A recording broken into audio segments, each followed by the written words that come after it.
So I did a new thing, y'all. Well, new to me anyway. I went wine tasting in Africa. Actually, it was my first time wine tasting ever, so it was extra special to do it on the continent.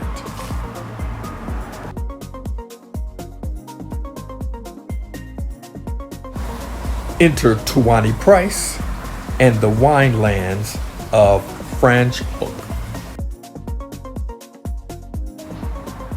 Tuanni is the owner of Zuri wine tasting, and I chose her for my tasting tour. We met online about 5 or 6 years ago after my first visit to Cape Town, when I started considering a move to the city. It was early days when she started living on the continent. Once I found her, I knew one day we would meet and I'd get to learn all about wines from my sister. Well, here we are. But if you need to know a little more about Tuanni's amazing gift as an African-American female sommelier, check out the BET Plus special with Gabrielle Union as she celebrated her 50th birthday in and around Africa. It is a great series. I highly recommend that you check it out.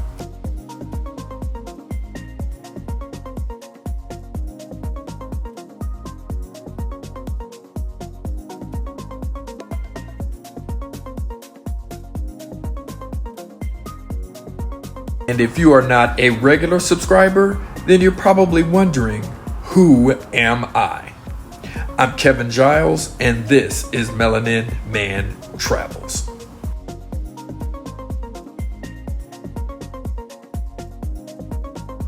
Now let's check out my wine tour.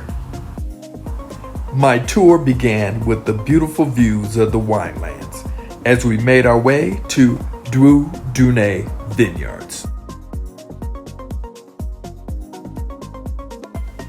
It is here where Tuanni gave me my first wine testing lesson. It's really an art and a science. I learned how to see, smell, and taste wine and determine what aromas, textures, and flavors I like. Check us out. Yeah. All right, so when tasting wine, I always say, sorry, I'm so close like this now. No, you're good. When tasting wine, I always say that tasting wine or wine tasting is kind of like dating, right? Yeah. And you know, I was single for a long time, so I've done a lot of dating. So with wine tasting, just like with dating, you want to get to know the wine, right? And you want to take your time before you make any judgments about the wine. Okay. And in order to get to know the wine, you have to go through these steps for tasting wine, right? So the first thing you want to do is you want to look at your wine. After you look at the wine, you want to smell the wine. Perfect. No, you want to smell the wine. Okay. And after you smell the wine, you want to swirl the wine. So when you swirl your wine, it's important to hold your wine properly. So the best way to hold your wine is to place 3 fingers or 2 fingers underneath the glass. You basically want to create a base, right? So the challenge for me is I have a trimmer. So I rarely will hold a wine glass like this because I'll spill it. Oh, because then it starts to trimmer? Okay, yeah. So now bring it up to your nose and smell it. Does it smell differently? It's stronger. It's stronger. It's more aromatic, right? Yeah, more aromatic. You got to use the terms. Right? Yeah, I'm learning. So it's more aromatic. So when you swirl your wine, what you're doing is you're aerating the wine. So you're adding oxygen to the wine, which is releasing all the aromas in the wine, right? Describe him how you describe a date that you went on, right? What was he like? Oh, he smelled really fresh. So then after you smell the wine, the next thing you want to do is you want to sip the wine. So now hold the wine, take a sip. Okay.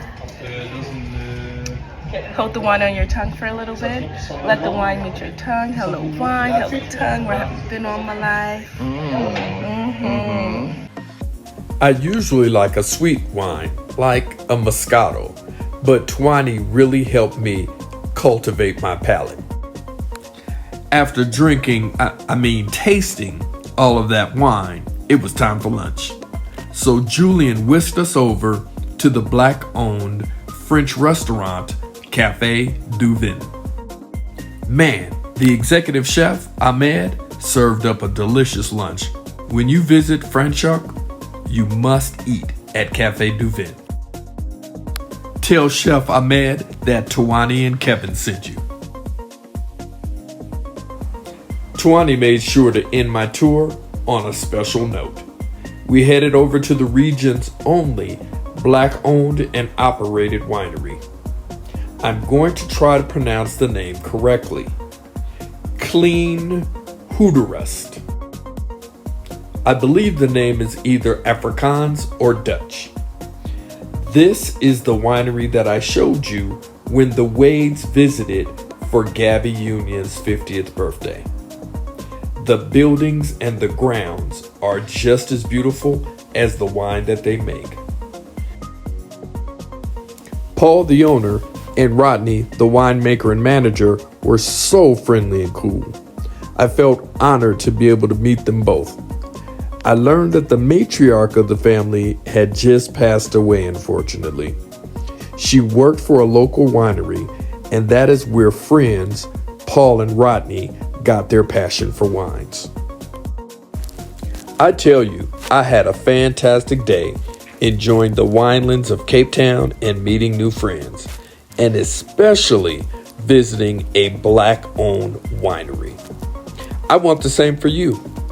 Please do yourself a huge favor and bookmark Tuanni Price and Zuri wine tasting on your Instagram.